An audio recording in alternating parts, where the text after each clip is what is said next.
Yo les gars, j'espère que vous allez bien. En tout cas, aujourd'hui, petit concept assez cool sur ma chaîne YouTube. Donc, on n'a pas l'habitude de faire ça, mais aujourd'hui, je vais vous raconter des anecdotes. Vous avez déjà vu voir ce style de vidéo sur la chaîne de Massu, d'autres youtubeurs en général, mais ça va changer un peu d'habitude parce que eux, vous avez des anecdotes, vous devez trouver la fausse anecdote, mais moi, je vais raconter que des anecdotes. Vous allez devoir trouver la vraie, donc ça va être des anecdotes un petit peu hard. Donc, j'espère que la vidéo vous plaira. Et on est tout de suite parti pour la toute première anecdote. Donc, en gros, pour vous contextualiser un petit peu le truc, j'étais chez ma grand-mère, donc on partait. Tous les mois, on partait avec mon père et mon frère chez ma grand-mère.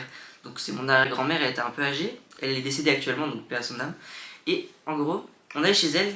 Mais genre là, c'était grosse réunion de famille. Genre, il y avait plein de trucs. T'avais toutes mes grand-mères parce que à l'époque, ils faisaient plein d'enfants. Ils étaient 13 frères et sœurs. C'était incroyable. Genre, il y avait vraiment tout le monde. Et en gros, cette fois-ci, il n'y avait pas eu, il y avait eu un petit problème. Il n'y avait pas cette place dans la maison. Même si elle avait une très grande maison, il n'y avait pas cette place. Du coup, on avait dû aller dans une sorte de petit gîte et tout. Donc on arrive, on se pose tranquille. Jusque-là, rien d'anormal. Vous Jusqu'ici, tout va bien. voyez, j'avais 8 9 ans. Tranquille, je prends le tel, on se pose, on se couche la nuit et tout.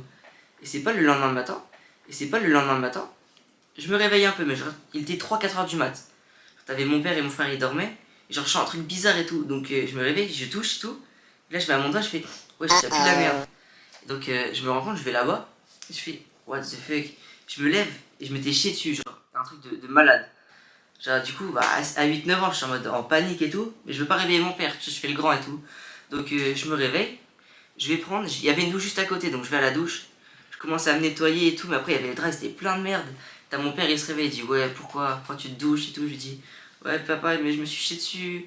Et il commence à dire, mais t'as ton grand âge là, comment ça tu te chies dessus et on va te remettre des couches et tout, à quoi tu joues. Donc, tu vois, j'avais déjà un peu le seum, donc on doit nettoyer. J'ai dû aller annoncer à la dame qui tenait le gîte que je m'étais chié dessus, donc que je m'excusais et tout, qu'elle devait nettoyer les draps. Parce que bah, y en avait plein les draps, genre c'était vraiment un diarrhée de fou et tout. Truc bien chiant à nettoyer. Donc je vais m'excuser, elle dit c'est pas grave, je comprends. Mais le pire, c'est qu'on arrive devant ma famille et ils me disent ouais, qu'est-ce qui s'est passé, vous avez mis du temps et tout. Du coup je dois recommencer à expliquer, ouais bah je me suis chié dessus, etc. C'était pas très drôle quoi, j'ai dû me changer là-bas parce que j'avais pas mes habits très propres. Du coup j'avais une sorte de serviette pour aller là-bas. Et c'était vraiment un moment de gênance, mais bon, c'est pas grave, j'avais 8 9 ans, on peut pardonner. En tout cas, dites à vous de me dire si cette anecdote est vraie ou fausse, et on passe directement à la deuxième anecdote. Bon les gars, deuxième anecdote, donc cette anecdote, elle s'appelle « Je me suis fait virer du parc Astérix ». Genre c'est pas, j'allais au parc Astérix et tout. Donc période de Covid, un peu relou, je dois faire un test. Déjà ça me stressait de fou parce que j'arrive, j'étais à Paris à peu près, je suis chez mes grands-parents. Donc on va dans une sorte de petite pharmacie, mais tu sais les pharmacies à Paris ça paye pas de mine certaines, genre c'est vraiment un peu délabré etc, on y va. Genre ils avaient mis une tente, genre après je sais pas si vous voyez des sortes de petites tentes de campement où les gens ils faisaient la queue pour aller faire un test. Donc t'avais les infirmières. Et là c'est pas la meuf, elle sort des gros trucs comme ça tu vois pour le test PCR. Je pense que vous avez déjà tous fait un dans votre vie au moins, même si vous êtes vacciné ou pas. Vous avez déjà fait un test PCR pour le Covid, pour pouvoir aller dans des endroits. Donc j'étais au test PCR etc. Et petit truc bizarre, genre tu vois je voyais des grandes tiges donc je me suis dit ouais ça doit faire mal de fou. Donc j'étais stressé parce que je me dis c'est de prendre ça dans le nez, genre ça te va derrière la tête.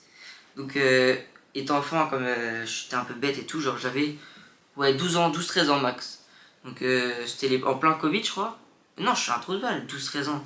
J'étais vers 11 ans donc pour le Covid, pour le parc Astérix. Donc on fait le test etc. Donc j'avais mal au nez.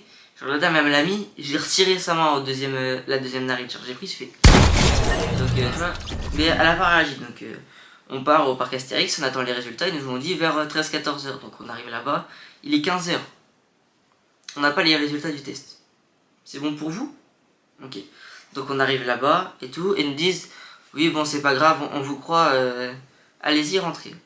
Donc on y va, on fait notre meilleure vie, on dépense de l'argent stupidement dans les stands pour gagner des peluches, comme tout parc d'attractions c'est déjà allé. Donc on fait des attractions, il y a le Goudurix mais j'avais pas fait quand j'avais mon petit cousin qui avait à l'époque 6 ans et mon frère qui a 4 ans de moins que moi, bah on pouvait pas faire grand chose. Donc on se bat tranquillement avec mon père et on avance vers la prochaine attraction. Et là on voit une petite attraction bleue, j'ai oublié le nom de l'attraction, faudrait que je m'en souvienne, je crois que c'est Pegasus. On arrive au Pegasus et il nous dit bon ok vous avez 20 minutes après on part du parc. Je sais pas, on va au Pegasus et tout avec mon frère, mais il y a marqué 1 heure de queue. Et il y avait énormément de monde. Du coup on se dit, tiens il y a le chemin VIP, pourquoi est-ce qu'on irait pas dans le chemin VIP? on sait pas, on va dedans et tout. T'as des gens, ils commencent à nous dire hey, vous allez pas au chemin VIP, vous avez pas vos cartes. Du coup, on se dit ok, donc on avance un peu dans la queue normale. Donc VIP, on se dit bon, c'est mort, on peut pas y aller. On avance un moment et on voit une entrée spéciale pour les VIP, donc on rentre dedans. Parce que pour les VIP, il faut savoir qu'il faut payer 30 balles en plus, je crois. Sur le parc, c'est rentable. Dans les parcs comme ça, je vous conseille de payer. Parce que c'est beaucoup plus rentable, sinon tu fais des heures de queue. Donc on passe, on arrive là-bas, et on monte dans l'attraction. Et au moment de sortir de l'attraction, c'est pas t'as un gars de la sécurité, il arrive comme ça. Eh, à quoi vous jouez vous? Donc il nous prend, il va voir notre père, il nous dit là les petits ils ont fait de la merde, vous sortez du parc maintenant. Donc on se fait bien daronner par notre père. Mais vas-y, tu vois, on a passé l'après-midi, c'était cool, etc. On a fait l'attraction, mais on s'est fait niquer. Donc je pense qu'on aurait pu finir dans des trucs très sombres ou devoir payer des trucs plus chers pour avoir fait ça. Mais en tout cas, on s'est bien fait niquer. J'avais eu petite peur quand tu vois le garde du corps de 2 mètres comme ça arriver vers toi. Dire toi le petit là, à quoi tu joues? Je vais t'enculer. T'es stressé, genre. T'es dans un mood où tu te dis putain, qu'est-ce que j'ai fait? Est-ce que je vais finir en prison? Quand t'es petit, tu connais pas trop ce qui va se passer. Du coup, on fait ça, on sort du parc. Bien sûr, on se fait engueuler, on rentre à la maison, on se fait engueuler par les grands-parents, etc. Mais vas-y quoi. Au moins, en tout cas, je vous conseille, ne grugez pas par le truc VIP si vous n'avez pas payé. Sinon, tu vas avoir un gros mec comme ça qui va venir et qui va t'enclencher.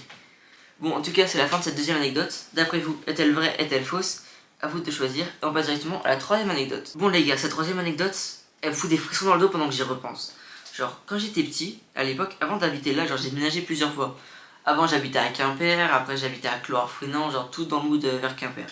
Maintenant, j'habite genre vers Pont-l'Abbé, Quimper à peu près. Donc, en gros, j'étais vers là-bas. Mais à l'époque, j'étais vers Quimper. Et il faut savoir qu'il y avait une très grande forêt à côté de chez moi. Et genre, j'avais 4-5 ans. Et à chaque fois, genre, ma mère elle disait ouais, fais gaffe, il y a des gens bizarres, ils rôdent ici. Genre, faut savoir que j'adorais jouer dans le jardin à cette époque. Que j'avais des petits tracteurs, j'aimais bien l'exploration.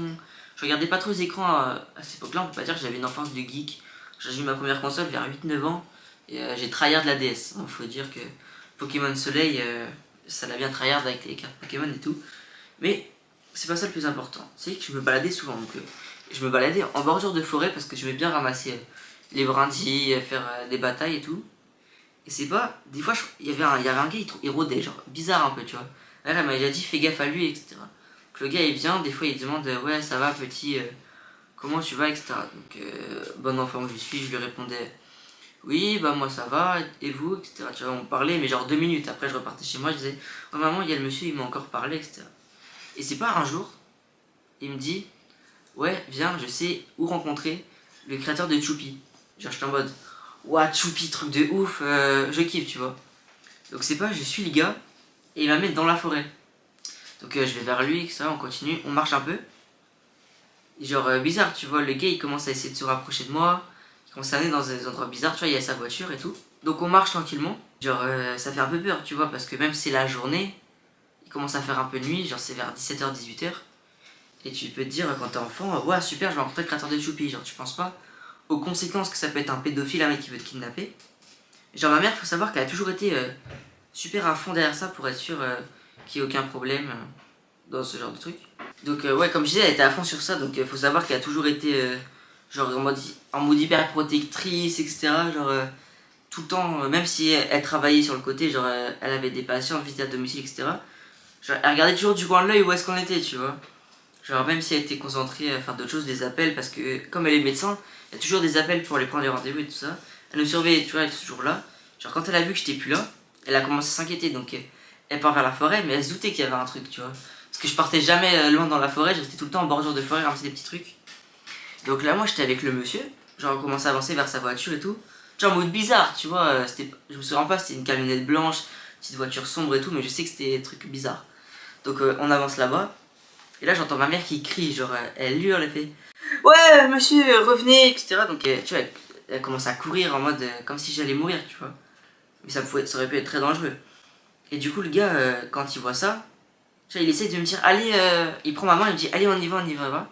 Parce que sa voiture était genre vraiment pas loin, genre à 10 mètres. Genre, ma mère était encore loin, genre à une centaine de mètres derrière. Et du coup, tu vois, le petit truc, genre, il aurait pu se barrer avec moi. Du coup, ma mère, elle tape un sprint de fou, elle arrive à revenir ici. Elle chope le mec et tout, elle m'agrippe, genre elle me prend avec elle. Et j'aurais dit, allez, cours vers la maison. Du coup, après, je sais pas ce qui s'est passé, elle m'a pas raconté l'histoire. Je pense qu'elle a eu très peur, elle voulait pas que j'ai des mauvais souvenirs qui remontent.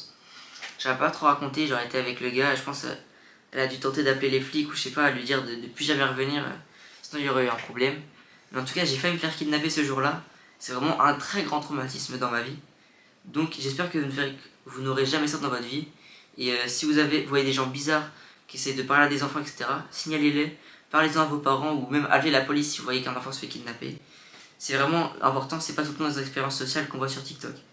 Donc, sur ce, c'était la fin pour cette 3e anecdote. On se retrouve directement pour la 4e anecdote. Bon les gars, faut savoir que je suis une star mondiale. Donc dans l'OA, tu vois, tu le trouves sur les couvertures de magazines. Ardisson m'avait demandé de faire une émission sur son plateau télé, mais j'ai refusé parce que j'avais pas envie de me faire des vies comme Squeezie. Même si Squeezie, tu vois, c'est mon petit en termes d'abonnés et tout, je suis vraiment quelqu'un de connu. Donc je déconne, c'est pas à prendre au sérieux, ok? C'est bon pour vous? C'est bon pour vous? En gros, là je suis à 520 abonnés. Mais à l'époque, quand je parle de ça, j'avais genre une centaine d'abonnés. Ça commençait à savoir sur Quimper, genre que je faisais des vidéos. Genre il y avait dans le lycée Briseux, genre Tepo, genre vous connaisserez pas les noms. Si vous voulez les trouver, vous pouvez taper sur Google.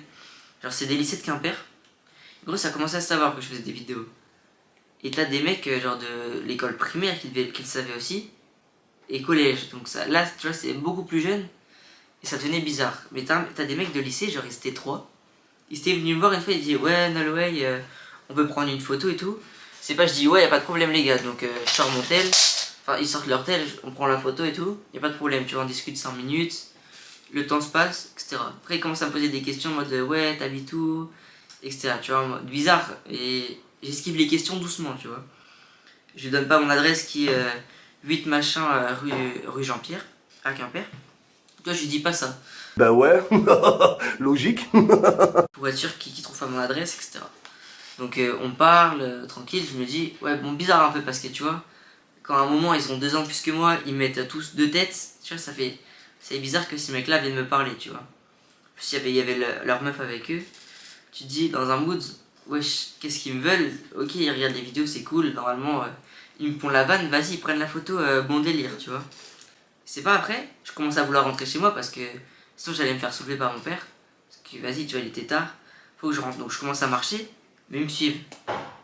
Tu vois, bizarre un peu. Donc je dis, ouais les gars, mon truc, moi je dois y aller. Donc je rentre dans un magasin pour tempo un petit peu, pour me dire, bon vas-y, ils vont partir. Tout il y a les grandes librairies, genre Ravi, je pense que vous connaissez. Donc je rentre dedans et tout, je tempo, je lis vite fait un manga, histoire de les semer, tu vois. Donc je lis, je ressors, je vois personne, donc je me dis, ok c'est bon, tranquille, je peux rentrer chez moi. Donc je commence à avancer, c'est pas 2 minutes après, je me retourne, ils sont là-bas, genre au coin de la rue. Je me dis, ouais, je suis massue ou quoi pour qu'ils me suivent comme ça? Donc je continue à avancer, et genre je prends des petits chemins et tout. Et même avec ça, ils arrivent à me suivre. Donc je me dis, bizarre, qu'est-ce qu'ils veulent, genre, tu vois, ils sont plus grands que moi, qu'est-ce qu'ils veulent un petit youtubeur de 300 abonnés, je les ai pas offusqués, j'ai rien dit de méchant. Donc je continue de marcher, etc. Et à un moment, ça me redit, ouais, Nolway photo. J'avais déjà pris la photo, tu vois. Donc je commence à avancer sérieusement, je me dis, putain, qu'est-ce qui se passe? Donc j'avance et tout. Et là, je retempo dans un magasin. Je retourne dedans, je me dis, qu'est-ce qu'ils font? Donc je reste bien, genre 20-30 minutes. Je suis sur mon tel et tout, et je me dis, j'envoie un message à mon pote qui fait mes vidéos et tout. Et je lui dis, ouais, gros, qu'est-ce qui se passe? Genre, il y a des gens, ils me suivent en mode, est-ce qu'ils veulent me frapper, tu vois? Je dis, ouais, c'est bizarre, genre, je suis rapide en course à pied, mais il faut doser. Genre, je peux pas les semer comme ça, 3 mecs qui mettent 2 têtes. Parce que c'était un peu athlétique et tout. Je sais pas pour dresser un portrait de mec balèze pour faire fausse anecdote et tout, mais tu vois, c'était un peu bizarre comme ça, comme ils me suivaient. Donc je tempo 20-30 minutes, je me dis, bon là, y a plus personne. Je sors, plus personne. J'arrive quasiment devant chez moi, c'est pas, je les vois. Donc je me dis, wesh, je peux pas rentrer chez moi. Tu vois, sinon ils vont savoir où j'habite. On sait jamais, ils peuvent se faire un plan et tout, et revenir me chercher une prochaine.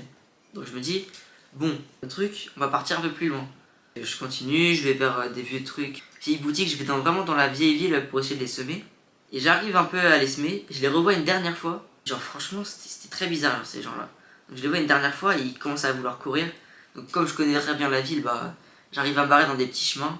J'arrive à rester dans un coin genre une dizaine de minutes et ils m'ont totalement perdu. J'arrive à rentrer chez moi, mais le soir j'étais pas bien, genre je regardais la fenêtre et tout pour voir où est-ce qu'ils vont arriver. Du coup ça c'est une anecdote qui m'a fait vraiment stresser, genre je me suis dit, Ouais, si ça t'arrive ça aux 300 abonnés, qu'est-ce qui se passe quand t'as des millions d'abonnés? Genre franchement, ça fait vraiment très bizarre d'avoir des mecs qui te suivent comme ça, tu les connais pas. Genre qui regardent tes vidéos, t'es content. Mais là tu vois que le fait d'avoir des pseudonymes derrière les commentaires, ils peuvent être bienveillants, mais des fois ils ont pas forcément des bonnes intentions. Si vous regardez la vidéo les gars, c'est pas ma faute. Genre enfin, je sais pas ce qui s'est passé, pourquoi vous voulez ça.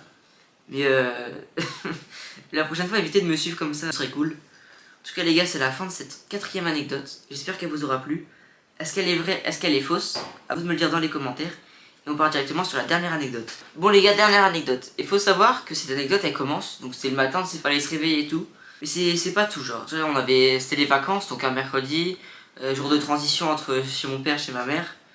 Et donc j'étais en train de regarder la télé tranquillement. Donc c'est chocolat chaud, mais genre chocolat chaud très chaud. Genre tu sais, t'es posé sur la table et tout. Et je commence à me couper une part de tarte, tu vois, tranquille pour mon petit déj, j'avais la télé et tout. Mais j'étais grave concentré sur la télé. Et du coup, bah à ce moment-là, en étant trop concentré sur la télé, je fais un geste. Genre je donne un coup dans la tasse de chocolat chaud. Tasse de chocolat chaud qui se renverse où? Ici. Et du coup ici, petit problème, tu vois, je me dis, bon ça va, y a rien, c'est un peu rouge. Pas de problème, tu vois, je passe sous l'eau. Y a rien, y a que dalle. Mais genre je commence à avoir très très mal. Genre je pleure et tout, genre j'ai très mal. Et là, il commence à y avoir genre des mini cloques. Vas-y, je t'empole la douleur un peu, donc je vais chez ma mère et tout. Et elle me dit, wesh, mais genre j'ai des cloques de fou, genre comme ça. Genre il y avait de l'eau dedans et tout, genre ça gonflait de partout. Alors cloques sur les parties intimes, je vous fais pas de dessin, tu vois.